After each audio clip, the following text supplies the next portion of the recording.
了一场麦克。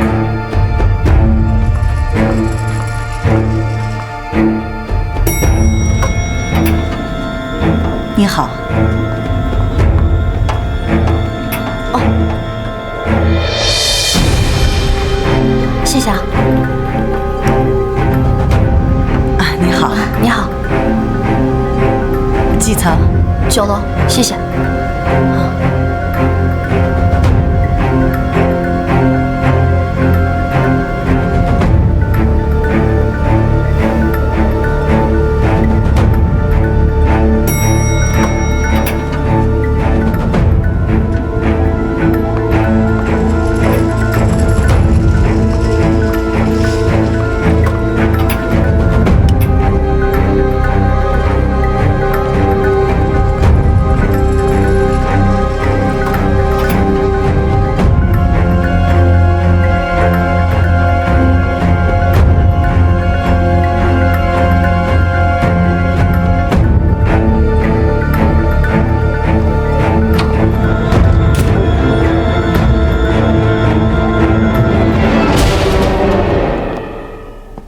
在这儿站了一上午了，好饿呀！我们去吃饭吧。我也饿了，倒不觉得午餐已经准备好了。哎呀，等会儿。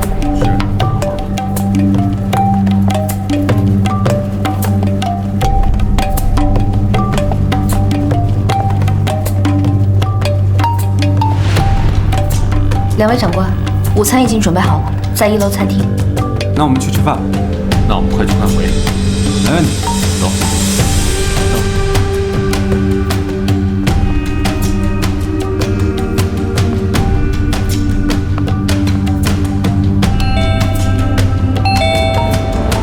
谁呀？客房服务。不需要的。我是来送餐的。送餐？等等。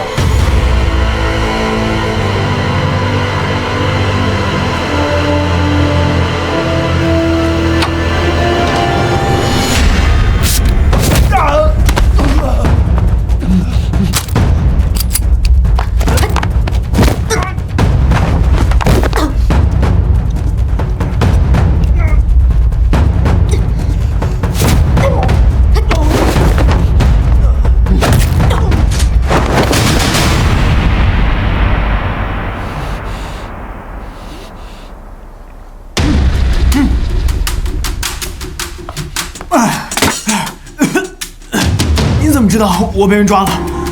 这已经是我第2次被中国人救了。我就是因为这事儿来找你，救你那2个中国人，现在需要你帮助，来不及了，先跟我走。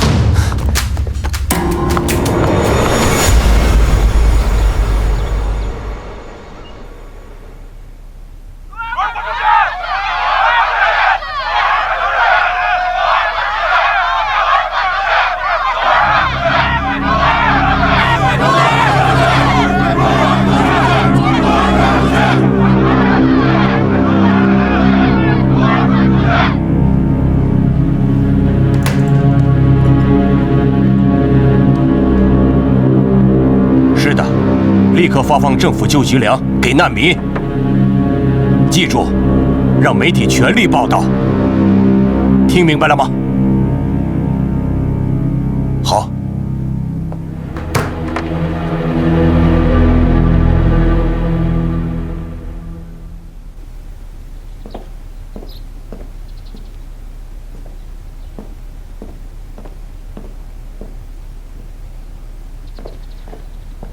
向真还没回来，不会有什么事儿吧，老高？应该不会，放心吧，向真办事一向稳妥。报告，呼叫导员高营长，我回来了。这位是麦克先生。我是来给你这个的，这2个士兵救了我的命。太好了，帮大忙了，谢谢。太感谢了。不客气。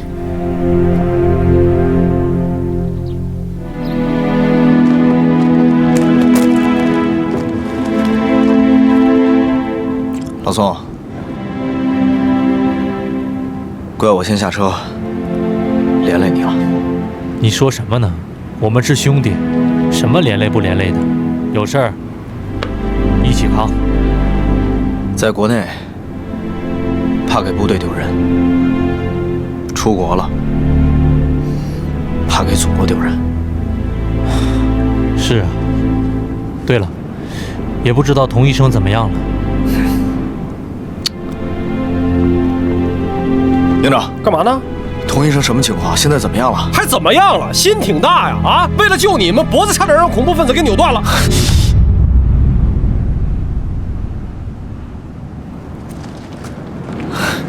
童医生，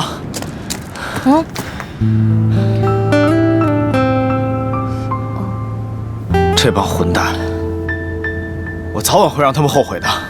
你别冲动啊，我没事儿，至少咱们现在手上有证据了。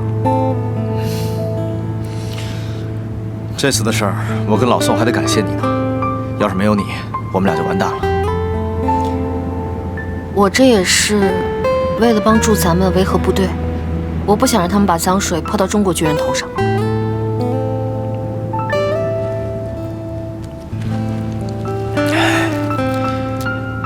这个给你。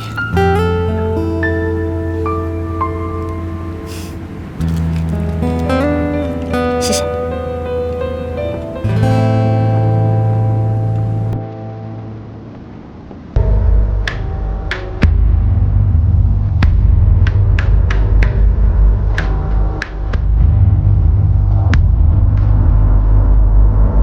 老板，外面有人找您。是谁啊？不知道，他说是安士顿。带下来。好嘞。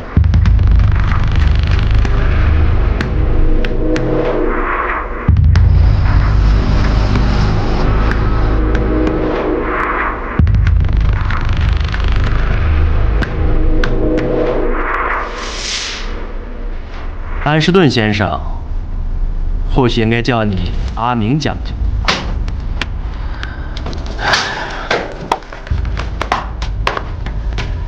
乌托，我还以为你都已经把我忘了呢。我怎么可能忘了我的好朋友呢？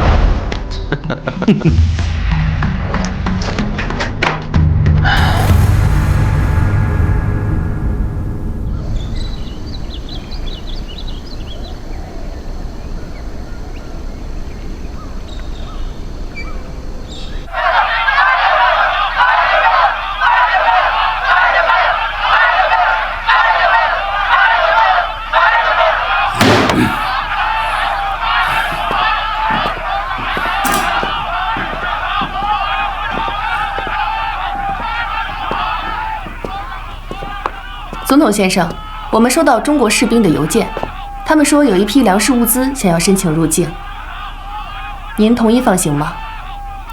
任何物资都不能放行，说这是我的命令。可是如果不放行，联赛团那边不好交代。现在丹城情况非常特殊，如果他们不同意，就马上滚出我的城市。是的，总统先生。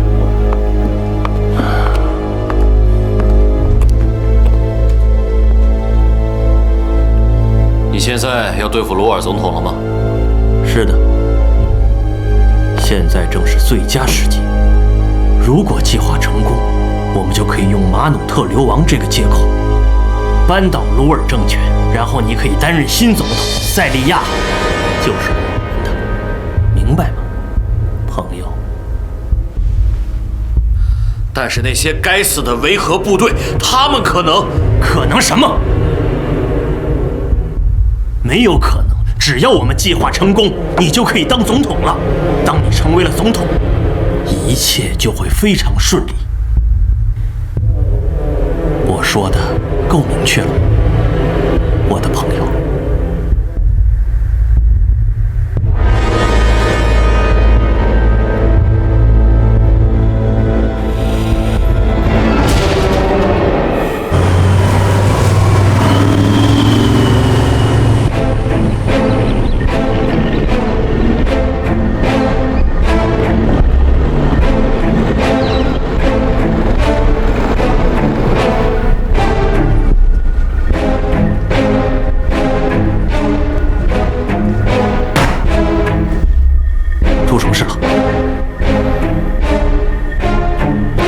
现在我需要你的帮助，你帮我做一些事情。如果你做不到的话，我就要重新考虑我们的合作了。你让我做什么？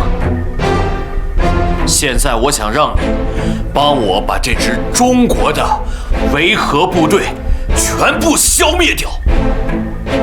中国维和部队为什么这么做？我想让他死。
别冲动，坚守阵地，保护运输车，听见没有？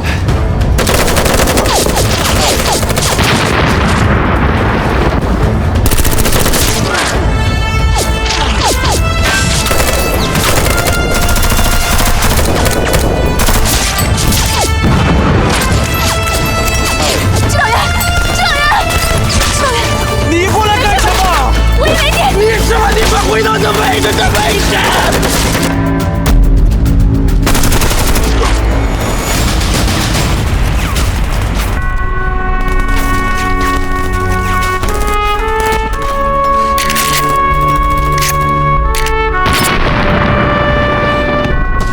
老宋，子弹什么情况？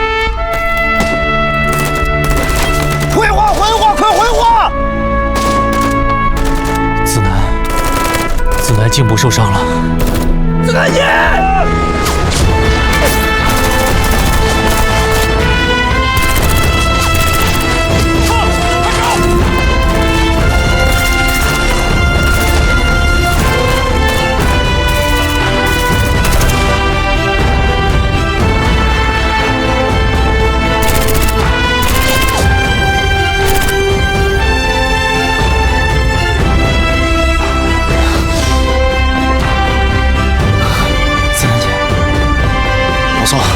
子南情况怎么样？还好，只是擦伤，没有伤到颈动脉。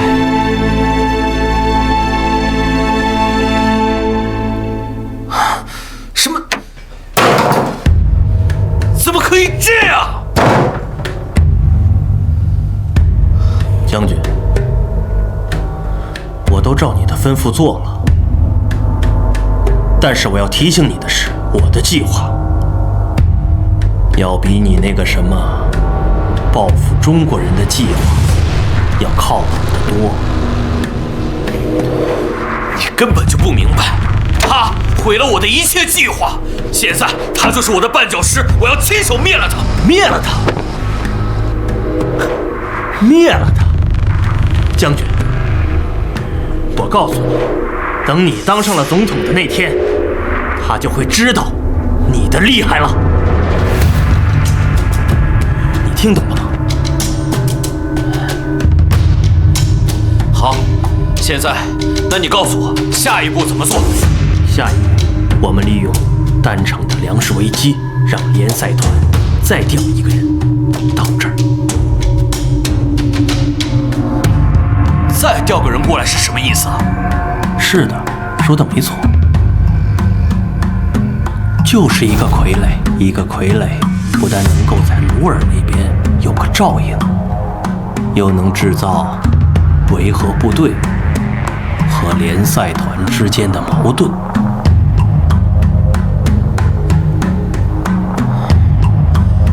我要让中国维和步兵营，还有叫欧阳的中国人，全部永远滚出塞里亚，要不然你能当上将军呢？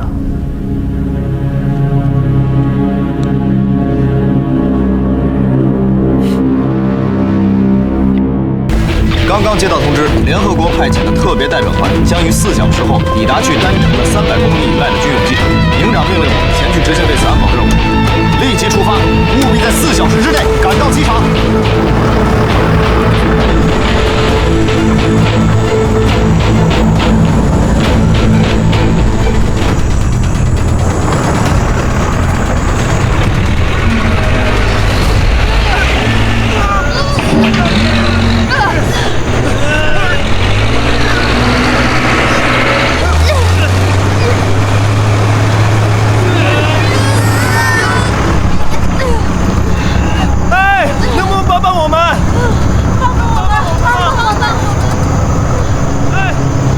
各单位注意，前面有情况。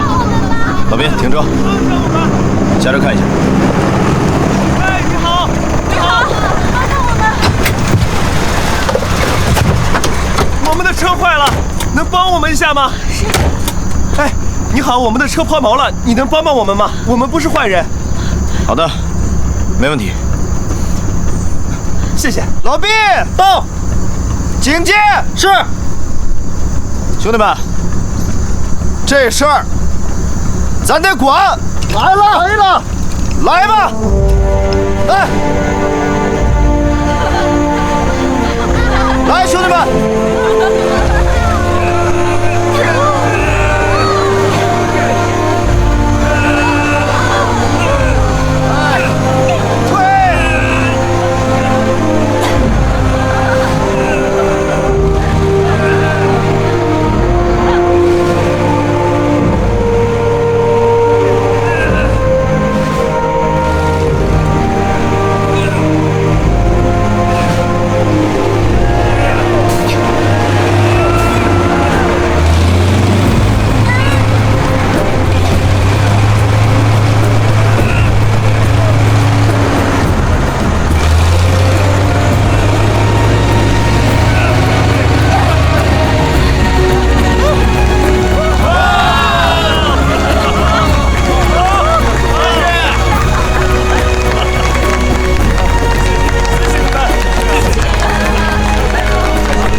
把孩子包扎一下。啊，好，我知道了。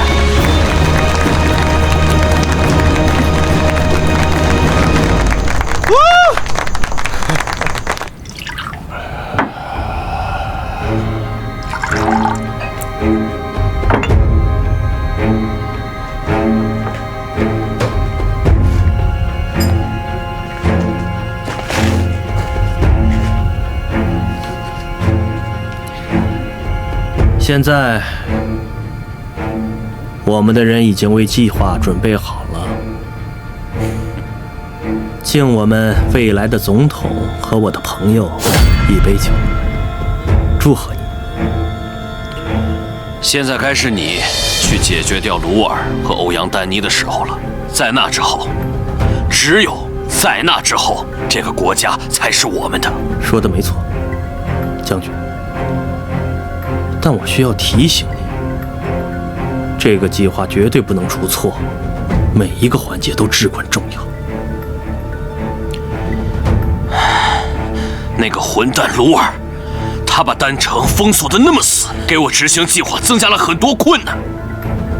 将军，你不用担心这种小事，鲁尔那边由我来。我给他准备了个礼物。礼物？什么礼物？布拉德吗？他有什么特别的？哼，好吧，你看，我现在知道鲁尔他很担心班达的安危。你的意思是说，上校现在也加入了我们的游戏？没错。既然现在我们都知道他的弱点，我们就可以安心了。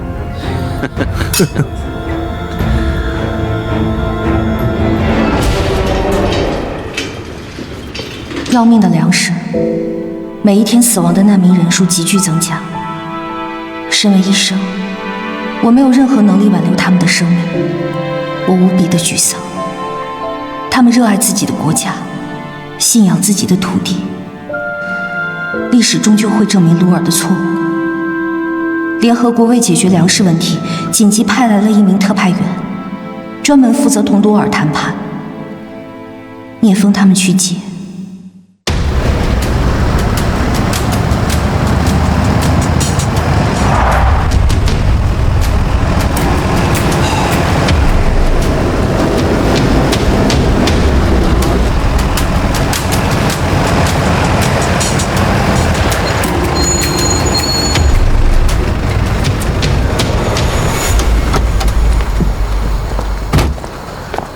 布拉德先生，你好。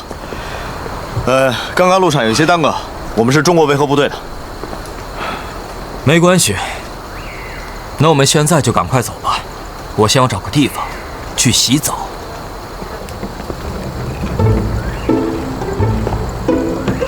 我说这老外脑子有毛病吧？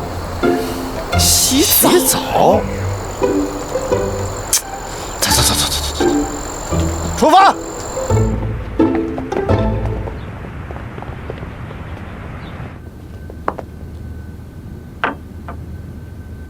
谢谢。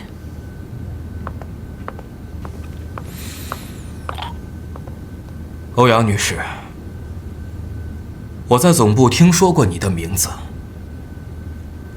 果然风姿绰约。是吗？看来你对我并不陌生了。不过，我倒是从来没有听过你的名字。希望这次谈判您能够顺利。会谈安排好了吗？明天上午10点钟，鲁尔在总统府等我们。我们一起吗？当然。考虑到你是初来乍到，对鲁尔总统也许了解的并不是很全面，总部特别交代给我说，千万不能让你在鲁尔总统面前吃亏。你就放心吧，我是不会吃亏的。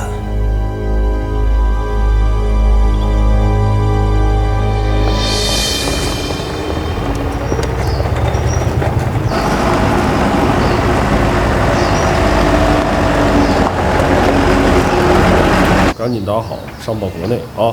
是。报告营长，顺利完成任务，请指示。人都接回来了？接回来了。好，辛苦啊，回去休整吧。是。哎，等会儿。啊？那个特别谈判代表见过了吗？见过了。怎么样？不怎么样。不是，我发现你什么叫不怎么样？那个说白了吧，就那个布拉德，我们看上去不像是个省事的人。何止不省事儿啊！马努特、鲁尔，这回可算遇见对手了。你看，对手来了。注意素质，说着说着就不上道了。是。行吧，先回去休息吧。啊。是。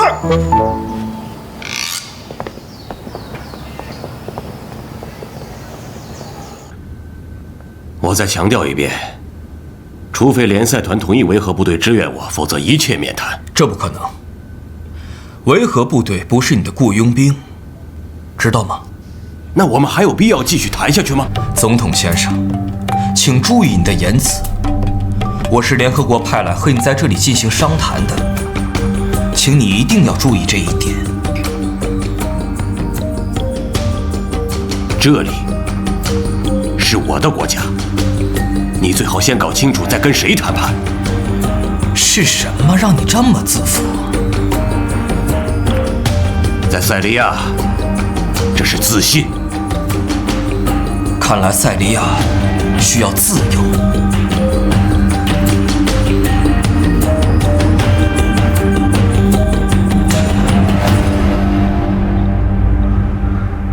布拉德先生，你居然跳过我来约见鲁尔，我现在需要一个合理的解释，否则我会向总部直接投诉你。你想投诉我？那是你的权利，我并不在乎。总部要我汇报，谈判结果怎么样？结果就是这样，他很坚持，真的是在浪费我的时间。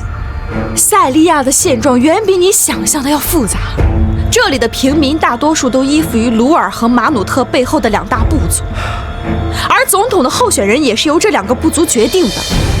我们的工作就是要尽力维持这两个部族以及鲁尔和马努特之间的平衡，这样塞利亚才会得到和平。那是胡扯！这个所谓的和平是根本不存在的，知道吗？跟这个国家谈和平，那简直就是在开玩笑。你听着，如果你希望和平，那么就需要采取强硬的手段。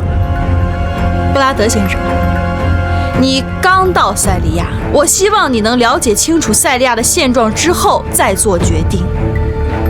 由于你的鲁莽行为，我现在只能向总部申请第二套方案。我真是搞不懂，总部为什么会把你派来？派我来，是因为我可以胜任。你要做的就是要好好配合我。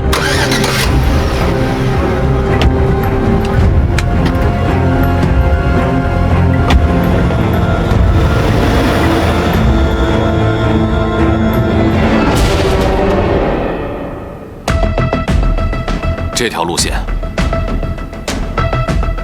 现在这一片全都是我们的人。这个地图上面描述的就很清楚了，城内我们不能完全占据，但是城外现在都是我们的人，不能放松，因为中国维和部队还在，我们要避开他们，绝对不能跟他们正面冲突。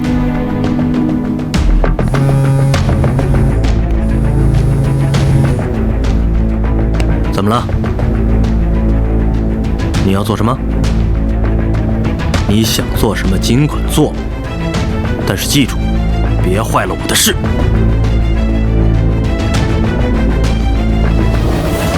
谁啊？什么事儿啊？没事，你不用担心。看起来有些人已经跃跃欲试了，明白吗？这不可能！你在说上校吗？他不能知道我们的计划。别担心，朋友，事情都在我的掌控之下。这样最好。由于鲁尔和布拉德的谈判陷入了僵局，联赛团总部鉴于目前形势，决定采取第二套方案，由邻国提供第一批物资补给，并承担运输任务。同时，为了防止意外，中国维和部队要随时准备出城接应。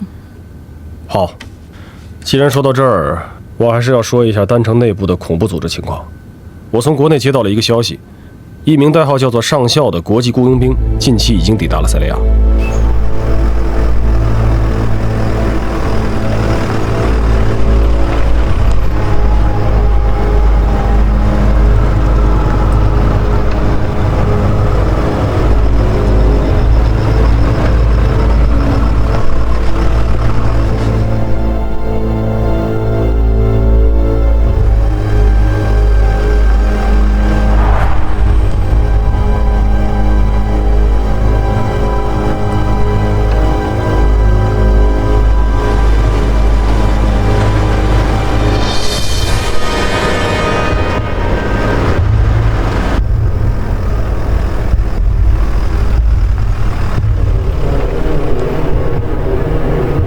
上校这个名字，我也听说过。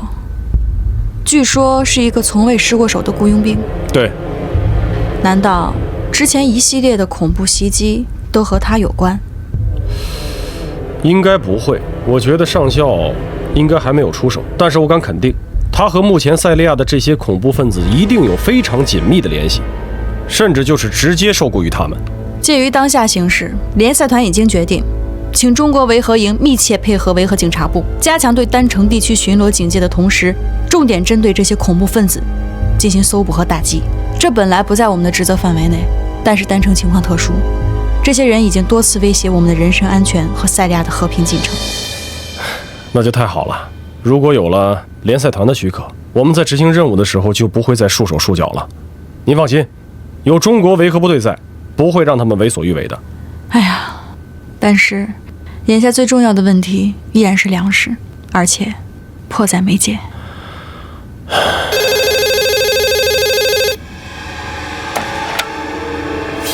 请讲。是我杨女士，我们遭到了袭击，目前有3人阵亡，数人受伤，恐怕不到1个小时，我们就支撑不住了呀。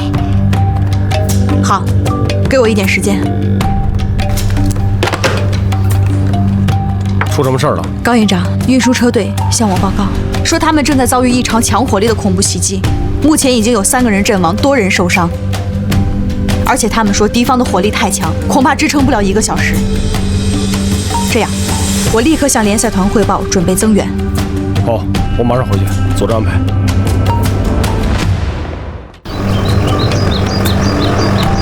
有一点值得注意，在这次的恐怖袭击当中，很有可能有一个代号叫做上校的国际雇佣兵参与其中。上校？对，上校这个名字想必你们都不陌生。我看过他资料。所以说，一旦确认对方身份，可以就地击毙。是。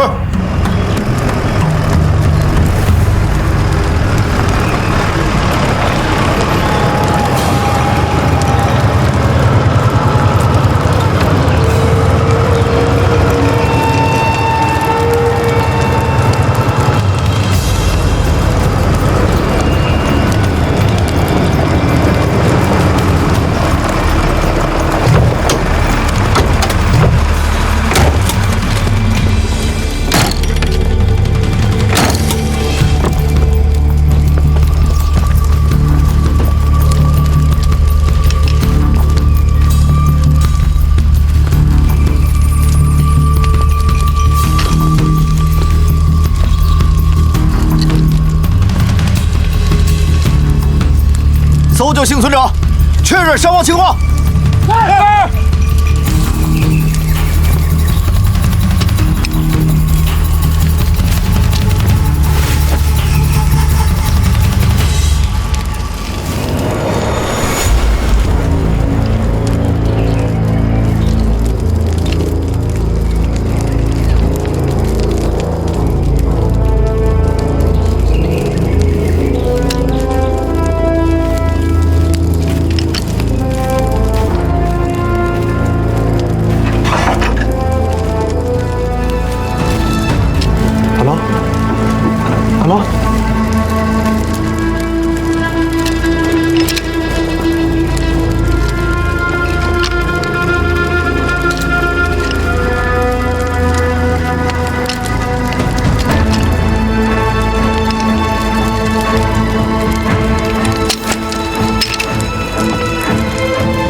你还好吗？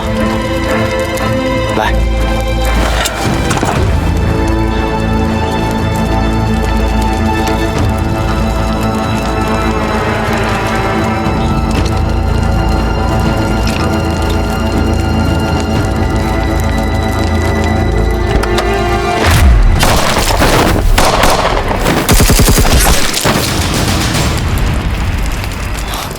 老苏，指导员，你受伤了，我没事。受伤了？我没事儿。我看看。我没事儿。来，我看看。老聂，我没事儿。看看。老聂，我说话你还不相信吗？我真没事儿。现在这个不重要。老聂，你看到了吗？这一回真的是上校出手了。出出来的时候，营长指示过，这一次一旦发现上校，可以先发制人。我去。不行，我去。王聂，你什么意思啊？我就受这点伤，这算什么？你嫌我拖你后腿吗？我不是这个意思，我现在没时间跟你争执这些。这些伤员，还有兄弟们，都得让你来运送，而且车辆的部署都得你来安排。没有你来安排，我不放心。老毕到，伤员情况怎么样？报告，除个别幸存者以外，伤亡惨重。另外，发现友军一辆吉普车可以用。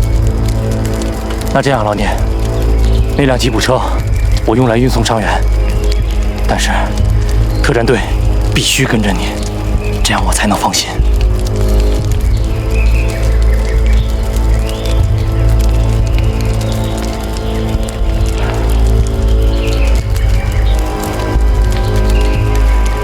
出发！走，连后。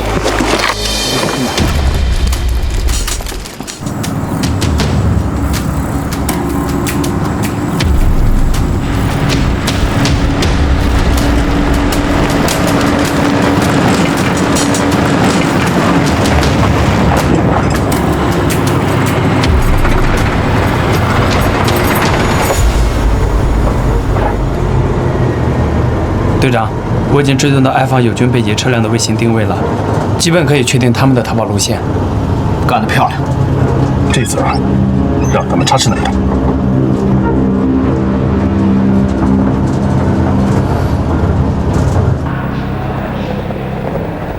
哎，建成，童医生，这些伤员怎么回事？这些是帮助我们联合国运送特派物资的友军，他们遭到了恐怖分子的袭击。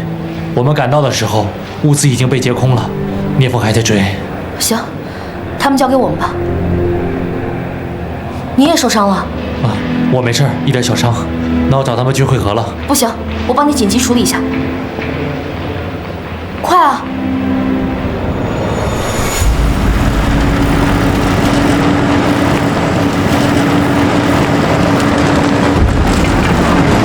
队长，根据卫星定位显示，恐怖分子是穿过河床逃走的，我们应该很快就能追上。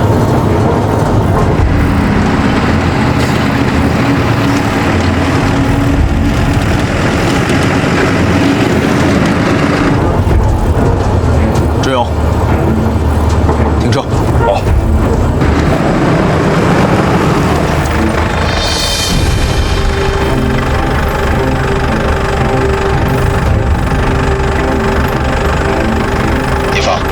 什么情况？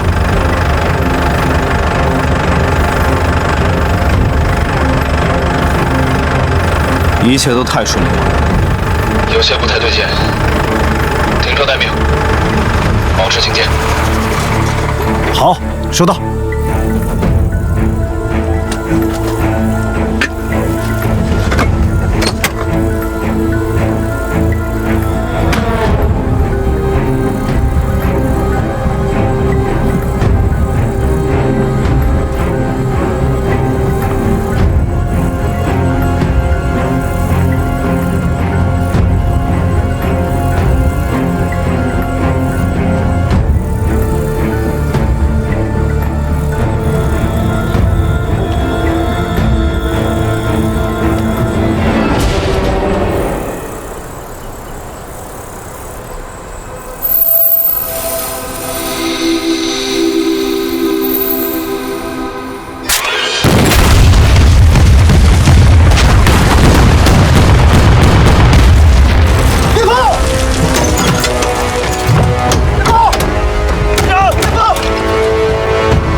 受伤了，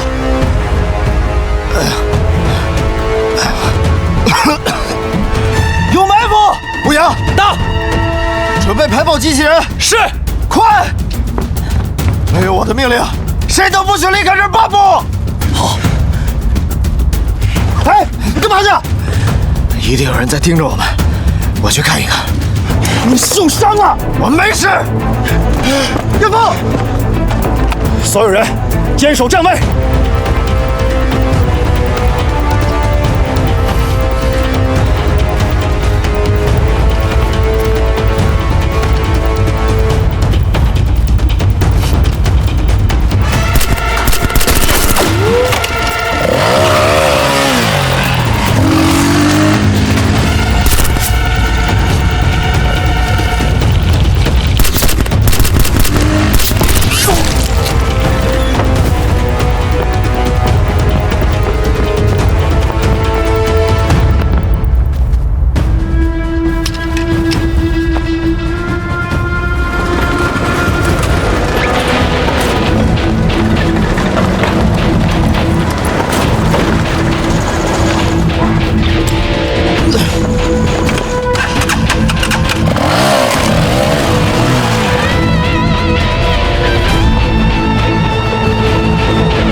在我们后面有人在跟踪我们，怎么办？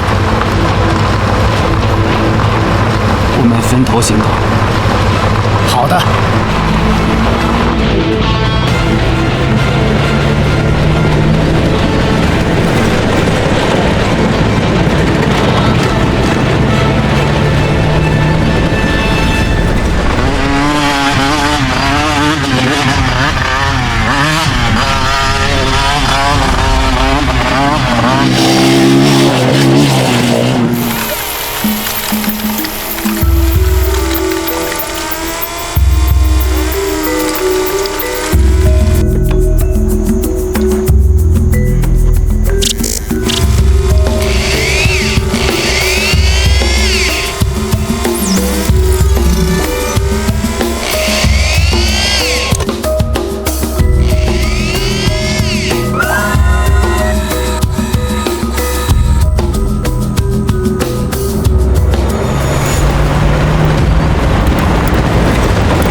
老别，你那边怎么样？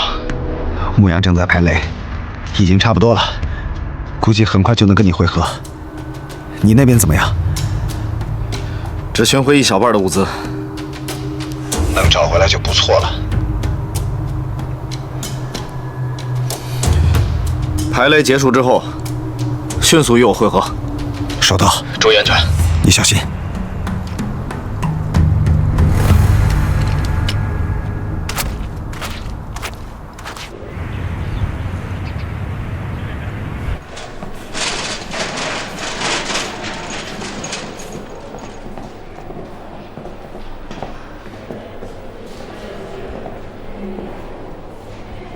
米娅，你怎么自己坐在这儿啊？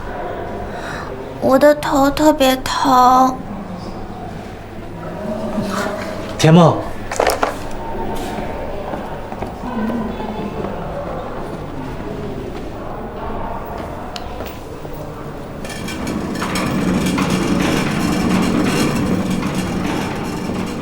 那是罗杰的床，我认识。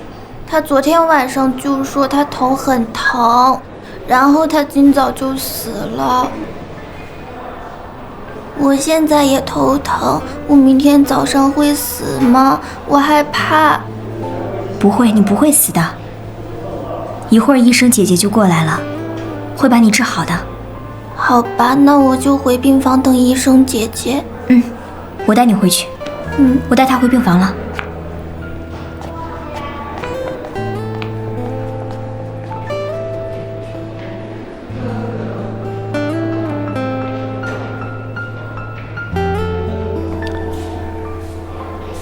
佟医生，你帮我擦一擦就行了，这就是点小伤，总这样。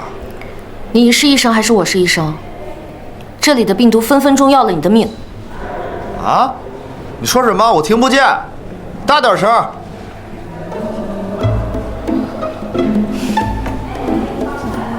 岳父，岳父，警长，疯小子啊，可以呀。刚刚埃方致电我们大使馆，向我们表示了诚挚的谢意。听见没有？哎，建成，通知炊事班加2个菜。好，好好庆祝庆祝。佟医生，一起啊！谢谢营长。请进。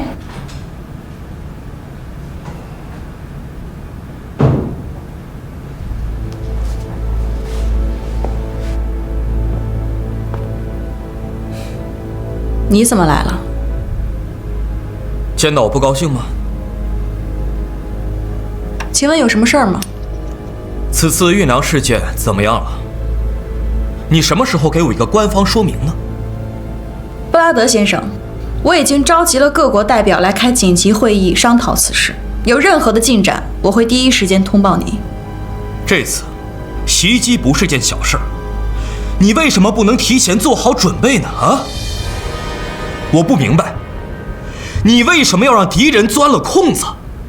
布拉德先生，联合国已经部署兵力了。我不想听，你明白吗？还有事发的时候，中国维和步兵营，他们在干什么？啊？他们是联赛团最重要的武装力量，知道吗？发生这样的事情，中国维和步兵营，他们一定要承担所有的事情，为这件事情负责。布拉德先生，你作为联合国的特别代表，要以公平公正的态度处理事情。这次事件是突发事件，中国维和步兵营的应对没有任何的疏漏，他们不但把伤亡降到了最低，还挽回了一部分的粮食。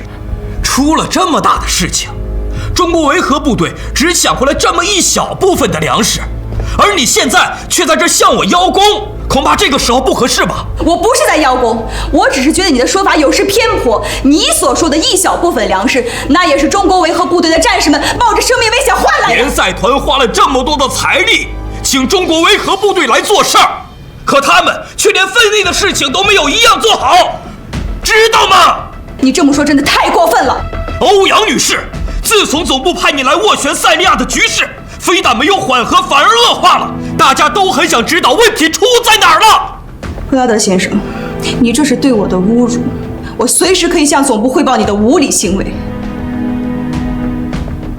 那你可以试一试，看看总部到底是相信谁，也看一看是你的报告先到总部呢，还是你的辞退命令先来这儿。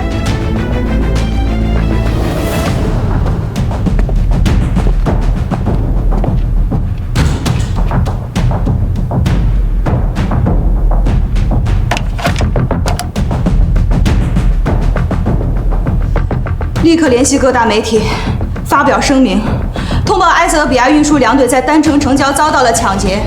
声明中务必要痛斥暴徒，表明联赛团追究此事的坚定立场，明白吗？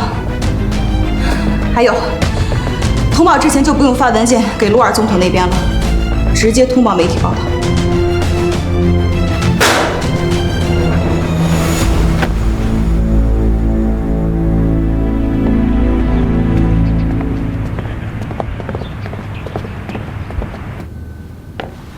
这起突发事件，我向中国维和部兵营表示感谢。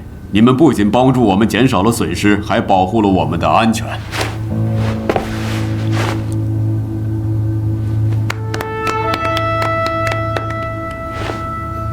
今天也请来了联赛团作战部门和警察部队的代表一起来分析案情。这次突发事件必须要找到元凶，查清真相。关于恐怖分子的个人信息，中国维和步兵营上尉军官聂风为大家找到了一些有价值的线索，请他为大家介绍情况。大家好，我是中国维和步兵营特战队队长聂风。途中的友军牺牲，大都是眉心中弹，一击爆头。很明显，这出自顶级职业杀手所为。如果我推测的没有错，这个人叫上校。很抱歉，没有他的照片，因为没有人能拍到他的照片。他是这个世界上现存为数不多的顶级职业杀手，只为钱卖命，在多数国家犯下罪行。他的军事素养和反侦察能力都极强，没人能抓住他。那我们要做什么才能保证我们运输车的绝对安全呢？聂风，你是怎么知道这个人的？因为之前在委内瑞拉执行任务，我翻阅过一些通缉犯的资料，其中有一个人的资料就是上校的。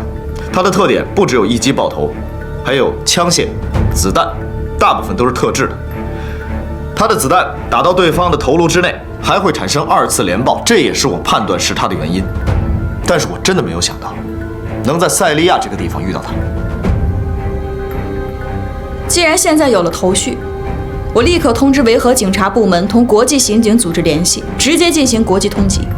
稍后我会向鲁尔总统通报，让塞利亚军方和警方在塞利亚全境内展开搜捕。但是高营长，我觉得除了中国维和步兵营，没有人能抓住他。所以联赛团授权你们继续全力配合抓捕恐怖分子。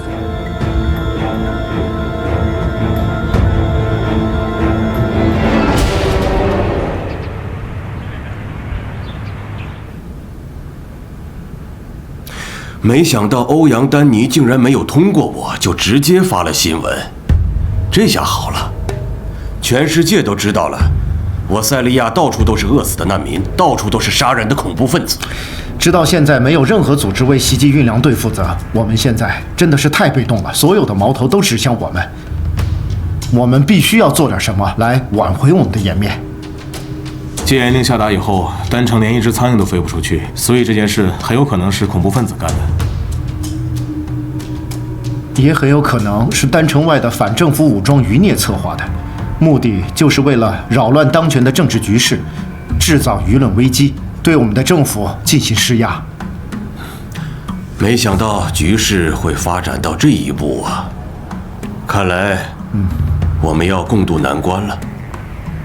当您做出选择时，就已经是一条不归路了。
我得跟你说一下现在的情况。目前呢，在中国维和步兵营的协助下，受伤的运粮士兵已经在第一时间送到了医院进行了治疗，都已经脱离了危险。那批粮食怎么样了？高营长打算把这批粮食给联赛团，但是我认为于情于理，这批粮食都应该留一部分给中国维和部队，他们帮我们解决了很多的问题，连鲁尔总统女儿班达也是他们救的。班达？对，如果没有他们，班达活不到现在。那么，班达现在怎么样了？不太好，伤得很重，现在是植物人的状态，一直在医院里。所以，班达现在在医院里面。说实话，丹城出现麻烦，多亏有中国维和步兵营，如果没有他们，这些事情真的让我后怕。如果这次粮食真的全部被劫走的话，联赛团不仅颜面尽失，我们在塞利亚可就更加的困难了。那么就按照你的提议去办，把一部分粮食留给中国维和部队，怎么样？哦，还有一件事儿，联合国的物资进入丹城的相关事宜，我想让你跟鲁尔再去交涉一下，让他再放一批粮食和物资到丹城来。这个我跟鲁尔已经谈过很多次了，他的态度你应该很清楚，他真的是一步都不肯退让，他一定要坚持他自己的想法。我知道很难，可是这次粮食被恐怖分子劫走一定不是偶然的事情，类似情况还会再发生的。丹城一天不解除戒严的话，粮食危机就不会结束，安全局势也会更加恶化。欧阳女士，现在的问题，鲁尔并不是最重要的，丹城还有别的恐怖势力存在，不是说解除戒严这么简单的事情。还有，那么多恐怖的势力在盯着这里。布拉德先生，你所说的恐怖势力是什么？什么叫不是解除戒严这么简单？你怎么知道？我只是猜测而已。你是谁啊？你不用知道我是谁。啊，但请你考虑清楚，我给你一个选择，你真的想打那个电话吗？别试探我。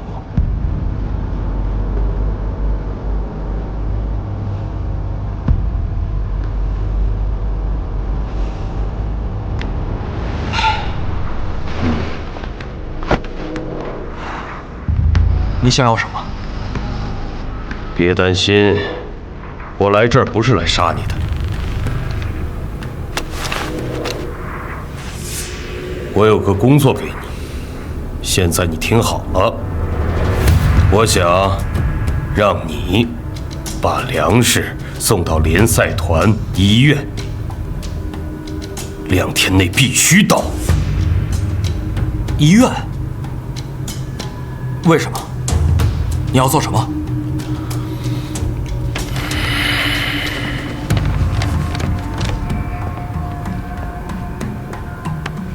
你不用知道，和你没关系。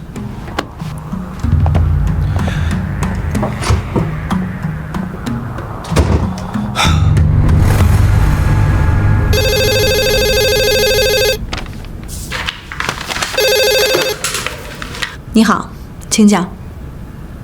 欧阳女士，我现在想让你尽快把物资送到医院。医院？可是这批粮食是专门救济给难民的，恐怕不合适吧？听着，保证医院能够正常运转，对于联赛团而言是重中之重。这样一来，可以建立联赛团的威信。二是，可以赢得鲁尔的信任。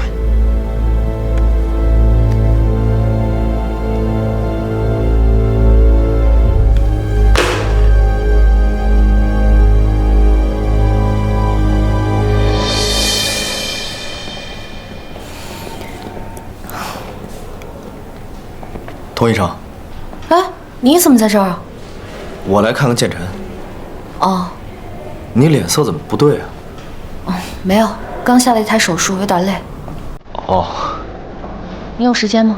有啊，怎么了？哦，没什么，想找人说说话。啊，太阳打西边出来了。算了，你忙你的吧。不是，我这不是受宠若惊了吗？怎么了？心情不好？没，就是有点郁闷。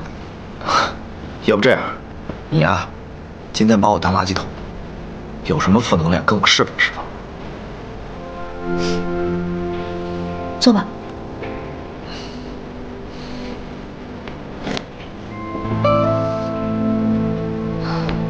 你知道我在这儿是做什么的吗？治病救人，救死扶伤啊。那你知道我每天要做多少台手术吗？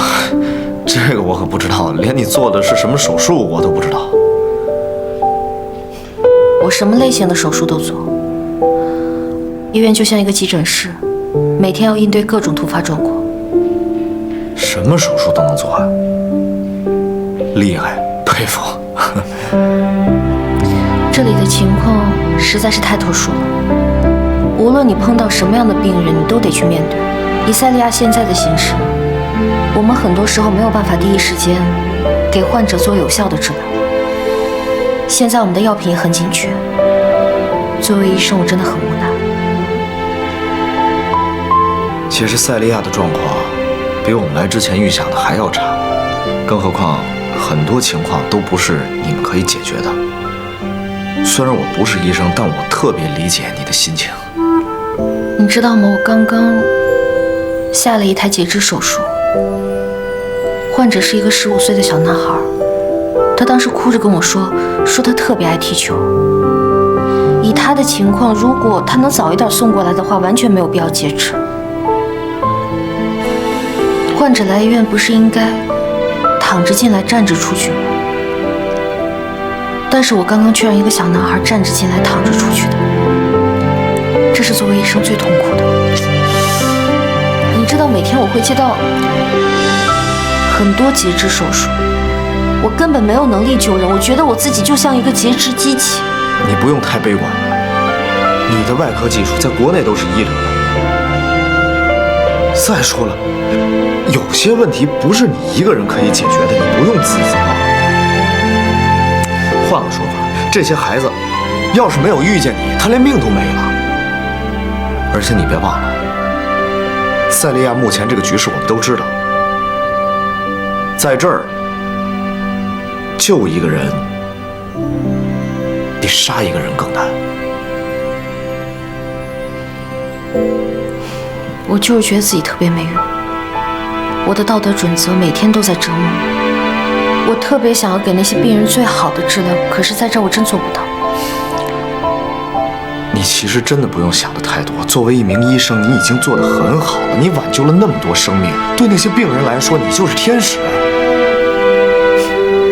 先不说这个了。哦，对了，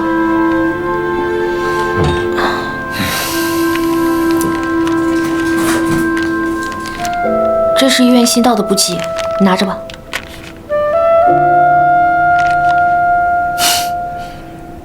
这个你们这儿都有啊？联赛团说了，有补给优先给医院。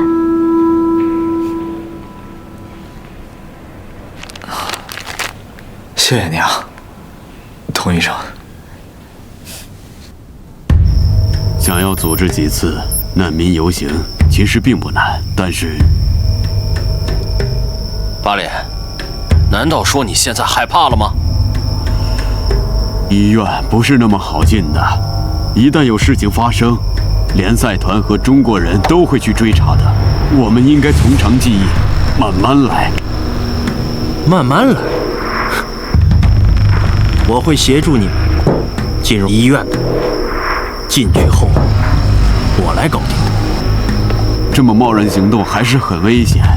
政府军镇压反对派武装的决心，你上次已经看到了。我看到了吗？你在这个时候跟我说，是不是有点太晚了？你认为呢？现在他们封锁了丹城，这样太冒险了。我不管别人怎么样，我还有我的家庭呢。听着，你现在可能还不清楚状况，那我就告诉你，我不管你带多少人进医院，我也不管你在医院里面怎么杀人，怎么抢夺医院的物资还有食物，你只要能把班达带到这里，这是我的要求，你明白了吗？你要想清楚。所以我可以去拿粮食和药物了吗？混蛋！让你做就做！你怎么那么不听话？如果你不想做，我就送你全家去见上帝！孩子，这是生活，你是选择金子，还是选择死亡？记住，活着很重要。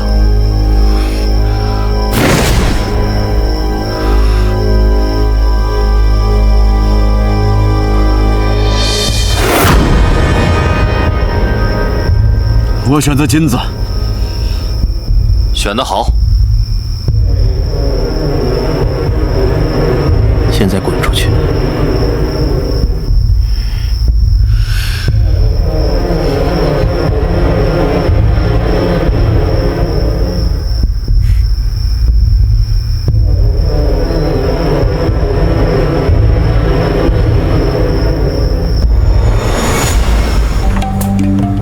你们听明白了吗？是的，是的。别吃别玩，听我说。你们快给我想点好点子。我们这么做是在笼络我们难民的力量，让他们听我们差遣。你们明白吗？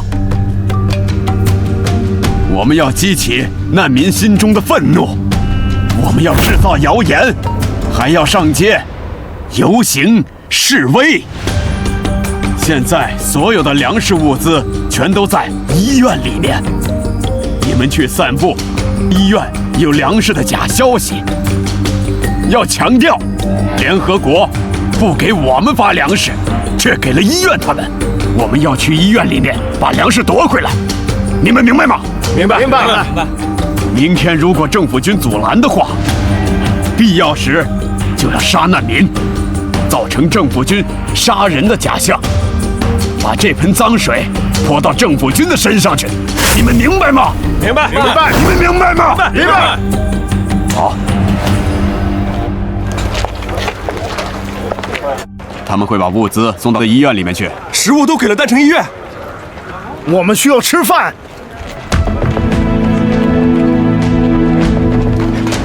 我们都快饿死了，居然还给医院送粮食。难道医院比我们还重要？这真的是太可恶了。医院有很多需要救助的难民，所以我觉得没问题。